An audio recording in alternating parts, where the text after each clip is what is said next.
So first one, JB, I'm going to come to you first. So what's the biggest mistake made when attempting to develop speed in team sport athletes?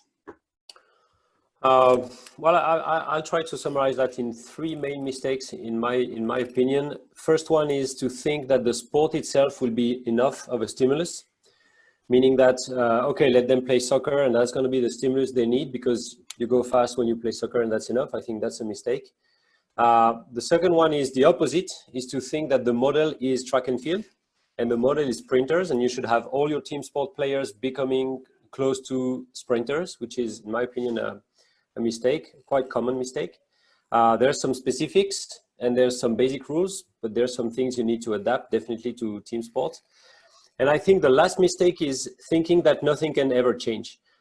This is a big common mistake I see in many coaches telling me, okay, this guy is 28 or 25 and he's always sprinted like this and let him go and nothing can change. No.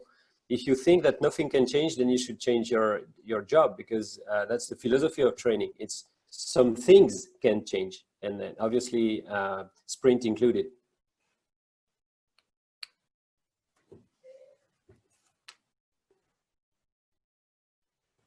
Anybody else want to follow on actually from JB?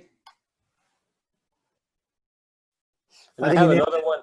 I have another one as a researcher myself. Another common mistake is to think that sports science research is going to be the guide, the golden standard. No, definitely, it's some ideas and thoughts and results that you need to adapt to your context.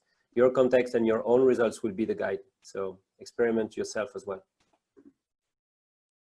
Rich, I think the one thing to add was JB's first point is, not only do we find that sometimes teams can inadvertently think because it's a running-based game and a sprint-based game that that's enough to develop it, but then even when they do put time in around sprinting, it's 1 to 2 sessions or it's just in a warm-up.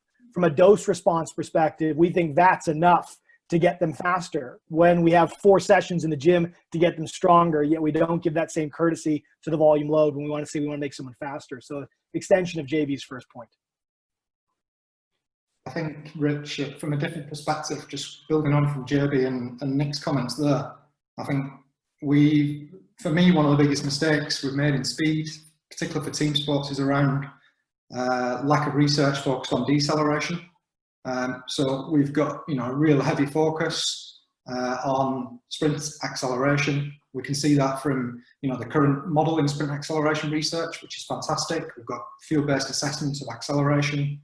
We've got, real good insight into some of the key underpinning determinants of acceleration performance. And rightly so, because I think what we're looking for with field sport athletes is really, rapid changes in velocity, to underpin some of the,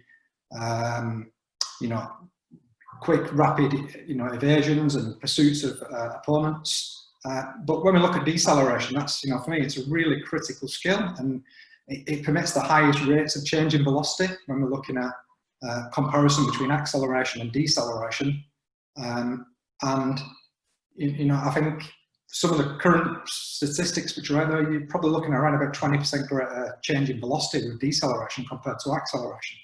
So I think for me, it's trying to build on build on that knowledge, because I think the other problem for deceleration is really high levels of mechanical load as well, which comes with that. So when we're looking at team sports and trying to build robustness in the game, they've got to be prepared to be able to deal with high intensity decelerations. And at the minute, we really don't have a good grasp on what it is that's needed for team sport athletes and deceleration ability. So in summary, yeah, I think decels high rates of velocity change, higher mechanical loads. So we definitely need to be preparing team sport players for decelerations.